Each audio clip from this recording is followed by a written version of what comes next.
Mais qui es-tu? Patrick Chouinard fait du doublage depuis 30 ans. Mais aujourd'hui, dans une industrie où les voix de synthèse remplacent de plus en plus l'humain, il se demande quel avenir pour son métier.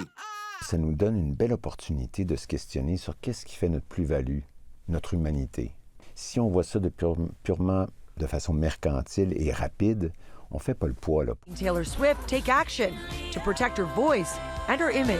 Taylor Swift ou Matthew McConaughey se sont récemment tournés vers le droit des marques pour protéger l'utilisation de leur image et de leur voix contre l'intelligence artificielle.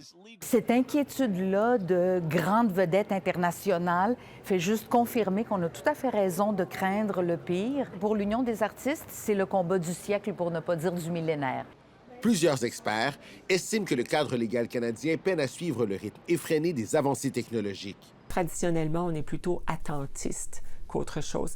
Quelqu'un qui entreprendrait une démarche comme celle-là au Canada se ferait immédiatement dire « ça va vous coûter, c'est incertain, est-ce que vous voulez être le cobaye? » En 2023, Hollywood a été paralysé par une grève historique où l'intelligence artificielle était au cœur des revendications.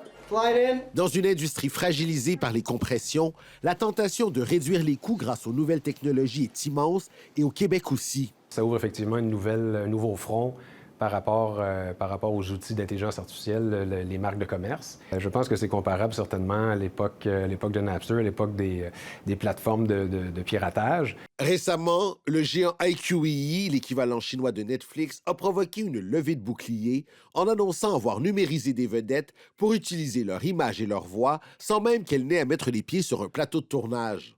Il y a une part d'acceptabilité sociale et c'est pas gagné. Alors, un jour, peut-être pas demain, mais après-demain ou après-demain, les gens vont s'habituer à voir des doubles numériques des personnalités qu'ils aiment. 100% AI generated. Tous s'accordent sur un point. Face à cette révolution, ce sont les lois et l'opinion publique qui feront pencher la balance pour déterminer la place que conservera l'humain dans notre imaginaire collectif. Jack, don't leave me. Ici Nabi Alexandre Chartier, Radio-Canada, Montréal.